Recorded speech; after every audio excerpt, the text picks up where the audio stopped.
नमस्कार, आप देख रहे हैं हमारा खास राजनीतिक कार्यक्रम पॉलिटिकल गेम। और आज की इस विशेष प्रस्तुति में हम बात करेंगे देश की राजनीति से जुड़ी दो बड़ी खबरों पर। पहली खबर संसद से जुड़ी है, जहां लोकसभा स्पीकर ओम बिरला के खिलाफ विपक्ष में प्रस्ताव लाने का फैसला किया है। इंडिया ब्लॉक के कई सांसदों ने उन पर पक्षपात का आरोप लगाया है और इसके बाद सदन में आरोप प्रत्यारोप का दौर शुरू हो गया, जिसके बाद सदन में इस मुद्दे पर सियासी बहस टिक गई। इसके बाद खबर नीतीश कुमार की है बिहार से, जहां राज्यसभा जाने की चर्चाओं के बीच उनका बिहार का दौरा चर्चा में है। दिल्ली की राजनीति में जाने से पहले यह यात्रा कई राजनीतिक संदेश दे सकती है। तो आइए इन दोनों खबरों को एक एक करके विस्तार से समझते हैं कि आखिर खबर क्या है। बढ़ते हैं पहली खबर की ओर। मामला लोकसभा के स्पीकर ओम बिरला को उनके पद से हटाने के लिए विपक्ष द्वारा लाए गए प्रस्ताव से जुड़ा है। संसद के बजट सत्र के दोबारा शुरू होते ही यह मुद्दा सबसे बड़े राजनीतिक टकराव के रूप में सामने आया है। कांग्रेस के नेतृत्व वाली विपक्षी गठबंधन इंडिया ब्लॉक ने स्पीकर ओम बिरला के खिलाफ अविश्वास प्रस्ताव लाने का फैसला किया है। विपक्ष का आरोप है कि स्पीकर ने अपने पद की निष्पक्षता बनाए नहीं रखी और सदन की कार्रवाई के दौरान सत्तारूढ़ दल का पक्ष लिया। दरअसल विपक्ष का कहना है कि लोकसभा में कई महत्वपूर्ण मुद्दों पर उनकी आवाज दबाई गई, उन्हें बोलने का पूरा अवसर नहीं दिया गया, कई बार नियमों की व्याख्या भी उनके खिलाफ की गई। विपक्ष का दावा है कि इन सभी कारणों से स्पीकर की निष्पक्षता पर सवाल खड़े हुए हैं और इसी वजह से उन्हें हटाने के लिए यह प्रस्ताव लाया गया है। इस प्रस्ताव को इंडिया ब्लॉक के कुल 118 सांसदों का समर्थन बताया जा रहा है। इस गठबंधन में कांग्रेस के अलावा कई विपक्षी दल शामिल हैं, जिन्होंने इस मुद्दे पर एकजुटता दिखाने की कोशिश की है। इस पूरे विवाद के केंद्र में विपक्ष के प्रमुख नेता राहुल गांधी भी हैं, जिनकी ओर से सरकार और संसद के संचालन पर लगातार सवाल उठाए जा रहे हैं।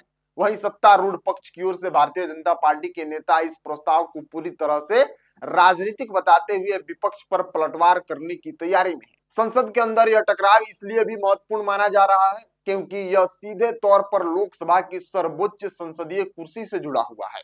लोकसभा स्पीकर का पद भारतीय लोकतंत्र में अत्यंत महत्वपूर्ण माना जाता है। स्पीकर सदन की कार्रवाई का संचालन करता है, नियमों की व्याख्या करता है और यह सुनिश्चित करता है कि संसद की बहस और निर्णय प्रक्रिया संविधान और संसदीय परंपराओं के अनुसार चले। ऐसे में जब स्पीकर के खिलाफ ही अविश्वास प्रस्ताव लाया जाता है तो यह सिर्फ एक राजनीतिक विवाद नहीं रह जाता, बल्कि संसदीय व्यवस्था के लिए भी एक महत्वपूर्ण स्थिति बन जाती है। अब सवाल यह है कि आखिर लोकसभा के स्पीकर को हटाने की प्रक्रिया होती क्या है और यह प्रस्ताव किस तरह से आगे बढ़ता है। तो चलिए एक एक करके समझते हैं कि आखिर लोकसभा के स्पीकर को हटाने की प्रक्रिया क्या होती है और प्रस्ताव आगे बढ़ कैसे सकता है।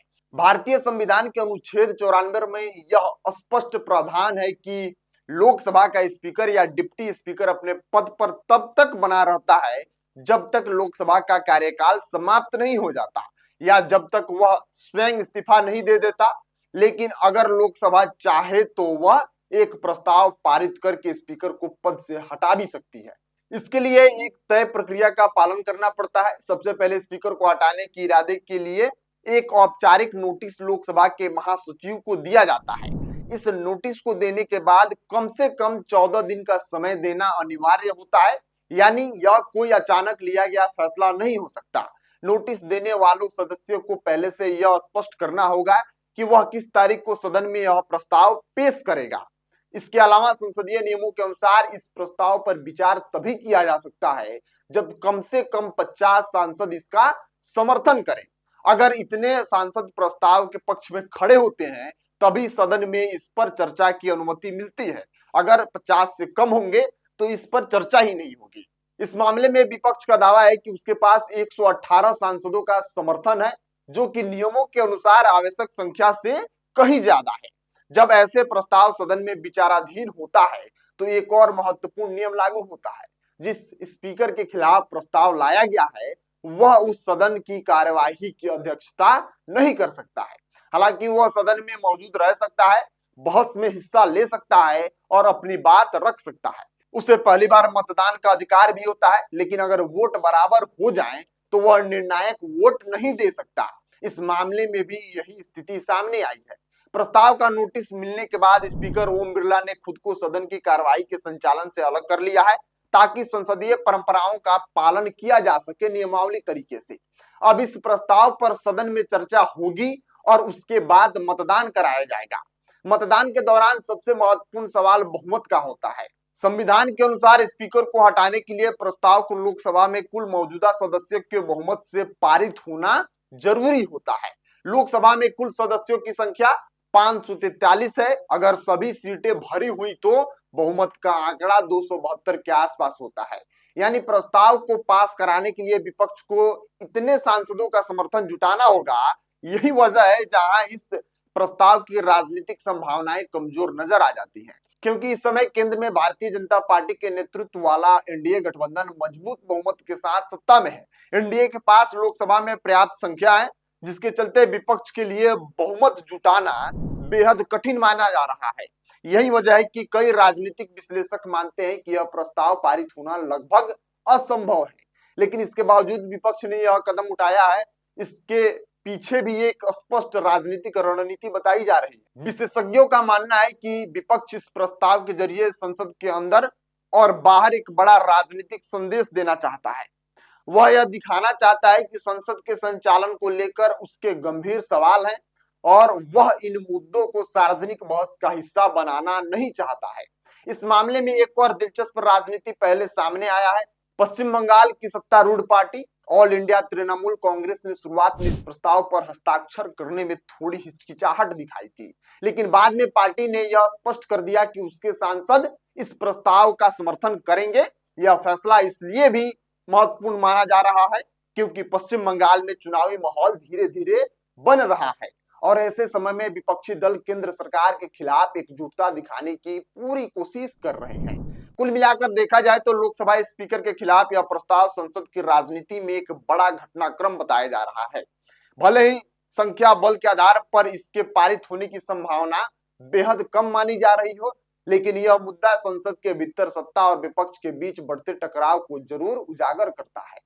अब सभी की नजर इस बात पर है कि सदन में होने वाली बहस कितनी तीखी होती है और दोनों पक्ष अपने अपने तर्क किस तरह रखते हैं, क्योंकि यह सिर्फ एक प्रस्ताव की बहस नहीं है। यह संसद की कार्यशैली, संसदीय परंपराओं और लोकतांत्रिक प्रक्रियाओं पर भी एक बड़ी राजनीतिक बहस बन चुकी है। अब बढ़ते हैं दूसरी बड़ी खबर की ओर।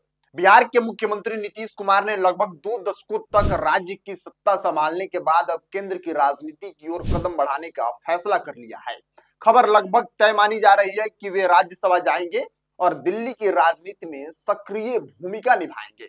लेकिन दिलचस्प बात यह है कि दिल्ली कुछ करने से पहले नीतीश कुमार बिहार की यात्रा पर निकल रहे हैं। अब सवाल यह उठता है कि यह यात्रा सिर्फ विकास योजनाओं का जायजा लेने के लिए है या इसके पीछे कोई बड़ा राजनीतिक संदेश भी छिपा है। क्या यह पार्टी के भीतर उठ रहे असंतोष को शांत करने की कोशिश है या फिर अपनी राजनीतिक ताकत दिखाने की एक रणनीति? दरअसल बिहार की राजनीति में नीतीश कुमार का कद बेहद बड़ा है। साल 2005 में पहली बार मुख्यमंत्री बनने के बाद से उन्होंने लगभग लगातार 2 दशकों तक राज्य की सत्ता को अपने नेतृत्व में चलाया है। इस दौरान उन्होंने सुशासन, सड़क, शिक्षा, स्वास्थ्य और महिला सशक्तिकरण जैसे मुद्दों को अपनी राजनीति का केंद्र बनाया। लेकिन अब जब यह खबर सामने आई कि नीतीश कुमार राज्यसभा के जरिए दिल्ली की राजनीति में वापसी करेंगे, तो जेडीयू के भीतर हलचल तेज हो गई। कई नेताओं और कार्यकर्ताओं का यह फैसला रास नहीं आया। उन्हें लगा कि जिस नेता के नेतृत्व में पार्टी और सरकार दोनों मजबूत रहे, वहीं अगर राज्य की सक्रिय राजनीति से दूर चले जाएंगी तो संगठन पर उसका असर पड़ सकता है। यही वजह है कि दिल्ली जाने से पहले नीतीश कुमार ने बिहार के कई क्षेत्रों का दौरा करने का फैसला किया है। इस यात्रा को समृद्धि यात्रा और प्रगति यात्रा का नाम दिया गया है। इस यात्रा का मुख्य केंद्र कोसी और सीमांचल का इलाका है, जिसे बिहार की राजनीति में बेहद अहम माना जाता है। यही क्षेत्र सामाजिक, आर्थिक और राजनीतिक दृष्टि से हमेशा बिहार में चर्चा में रहा है। नीतीश कुमार की इस 3 दिवसीय यात्रा का मुख्य पड़ाव मधेपुरा में होगा, जहां वे 3 दिनों तक प्रवास करेंगे। मधेपुरा को केंद्र बनाकर वे आस पास के जिलों में विकास कार्यों की समीक्षा करेंगे और स्थानीय प्रशासन के साथ बैठकें भी करेंगे। यात्रा की शुरुआत मधेपुरा से होगी, जहां वे नवनिर्मित पुलिस लाइन का लोकार्पण करेंगे। इसके बाद उनका कार्यक्रम किशनगंज, अररिया, कटिहार, पूर्णिया, सहरसा और खगड़िया जैसे जिलों में तय किया गया है। बुधवार को वे किशनगंज और अररिया के विभिन्न विकास योजनाओं की समीक्षा करेंगे, जहां सरकारी परियोजनाओं की प्रगति का जायजा लिया जाएगा। गुरुवार को उनका कार्यक्रम कटिहार और पूर्णिया में निर्धारित है, जबकि शुक्रवार को मधेपुरा से सहरसा और खगड़िया के लिए रवाना होंगे। इन जिलों को चुनने के पीछे के राजनीतिक और सामाजिक कारण माने जा रहे हैं। सीमांचल और कोसी का इलाका बेहद ही बिहार की राजनीति में प्रभावशाली माना जाता है। यहाँ की आबादी, सामाजिक संरचना और चुनावी समीकरण अक्सर सरकार बनाने में अहम भूमिका निभाते रहे हैं। जानकारों का मानना है कि नीतीश कुमार इस यात्रा के जरिए यह संदेश देना चाहते हैं कि भले ही वे राज्यसभा के जरिए दिल्ली की राजनीति में सक्रिय हो जाएं, लेकिन बिहार की राजनीति से उनका रिश्ता खत्म नहीं होगा। यह भी माना जा रहा है कि मुख्यमंत्री की कुर्सी छोड़ने से पहले वे राज्य की जनता और पार्टी कार्यकर्ताओं के बीच यह भरोसा पैदा करना चाहते हैं कि सरकार और संगठन दोनों पर उनकी नजर बनी रहेगी। दरअसल पिछले कुछ दिनों से जेडीयू के भीतर असंतोष की खबरें भी सामने आई हैं। पार्टी के कुछ नेताओं और विधायकों ने यह संकेत दिया कि वे नहीं चाहते कि नीतीश कुमार राज्य की राजनीति से दूर जाएं। पिछले शुक्रवार को मुख्यमंत्री आवास पर जेडीयू विधायकों और मंत्रियों की एक बैठक भी हुई थी, जिसमें कई नेताओं ने खुलकर अपनी भावनाएं व्यक्त की। कुछ नेताओं ने इस फैसले पर चिंता जताई, तो कुछ ने यह कहा कि पार्टी और सरकार के लिए नीतीश कुमार का नेतृत्व बेहद जरूरी है। ऐसे में राजनीतिक विश्लेषक मानते हैं कि यह यात्रा कहीं ना कहीं पार्टी के भीतर उठ रहे असंतोष को शांत करने की कोशिश भी हो सकती है, लेकिन इसके साथ ही एक दूसरा राजनीतिक पहलू भी सामने आ रहा है। कई लोग इसे शक्ति प्रदर्शन के तौर पर भी देख रहे हैं। नीतीश कुमार बिहार की राजनीति में लंबे समय से एक मजबूत और निर्णायक नेता रहे हैं। उन्होंने अलग अलग राजनीतिक परिस्थितियों में गठबंधन बनाए और सरकार चलाई है। ऐसे में दिल्ली जाने से पहले अगर वे बिहार के अलग अलग इलाकों का दौरा करते हैं और जनता से सीधे संवाद करते हैं, तो इससे यह संदेश भी जा सकता है कि राज्य की राजनीति में उनकी पकड़ अभी भी बेहद मजबूत है। इस पूरी राजनीतिक प्रक्रिया में एक और अहम पहलू सामने आता है, और वह है उनके बेटे निशांत कुमार की सियासत में एंट्री। हाल के दिनों में निशांत कुमार की राजनीतिक सक्रियता बढ़ी है और यह संकेत मिल रहे हैं कि वे आने वाले समय में जेडीयू की राजनीति में बड़ी भूमिका निभा सकते हैं। ऐसे में कई राजनीतिक विश्लेषक इससे पीढ़ी परिवर्तन की प्रक्रिया से भी जोड़कर देख रहे हैं। माना जा रहा है कि अगर नीतीश कुमार दिल्ली की राजनीति में सक्रिय होते हैं, तो बिहार में पार्टी और संगठन की जिम्मेदारी धीरे धीरे नई पीढ़ी के नेताओं के हाथ में आ सकती है। लेकिन इसके साथ ही नीतीश कुमार लगातार यह भी कह रहे हैं कि बिहार की नई सरकार उनके मार्गदर्शन में काम करेगी। वे राज्य की राजनीति पर अपनी नजर बनाए रखेंगे। यानी साफ है कि भले ही वे राज्यसभा के जरिए केंद्र की राजनीति में सक्रिय हो जाएं, लेकिन बिहार की सत्ता और संगठन से उनका संबंध हमेशा बना रहेगा। राजनीतिक दृष्टि से देखा जाए तो यह फैसला कई मायनों में महत्वपूर्ण है। एक तरफ यह नीतीश कुमार के लंबे समय से राजनीतिक सफर के एक नए अध्याय की शुरुआत है, वहीं दूसरी तरफ यह जेडीयू के भविष्य और बिहार की राजनीति के लिए नए समीकरणों को भी प्रभावित कर सकता है। अगर नीतीश कुमार दिल्ली की राजनीति में सक्रिय भूमिका निभाते हैं, तो यह राष्ट्रीय स्तर पर भी नई संभावनाएं पैदा कर सकता है। वहीं बिहार में उनकी विरासत और नेतृत्व को आगे बढ़ाने की जिम्मेदारी नए नेताओं के सामने होगी। इसलिए दिल्ली जाने से पहले उनकी यह यात्रा सिर्फ एक सरकारी कार्यक्रम भर नहीं मानी जा रही, बल्कि इसे एक बड़े राजनीतिक संदेश के तौर पर देखा जा रहा है। यह यात्रा यह तय कर सकती है कि नीतीश कुमार के दिल्ली जाने के बाद भी बिहार की राजनीति में उनकी पकड़ कितनी मजबूत बनी रहती है और जेडीयू संगठन किस दिशा में आगे बढ़ता है। कुल मिलाकर कहा जाए तो बिहार की राजनीति इस समय एक अहम मोड़ पर खड़ी है, जहां एक तरफ 2 दशकों तक सत्ता संभालने वाले नेता केंद्र की राजनीति की ओर कदम बढ़ा रहे हैं और दूसरी तरफ राज्य की राजनीति में नए दौर की शुरुआत के संकेत दिखाई दे रहे हैं।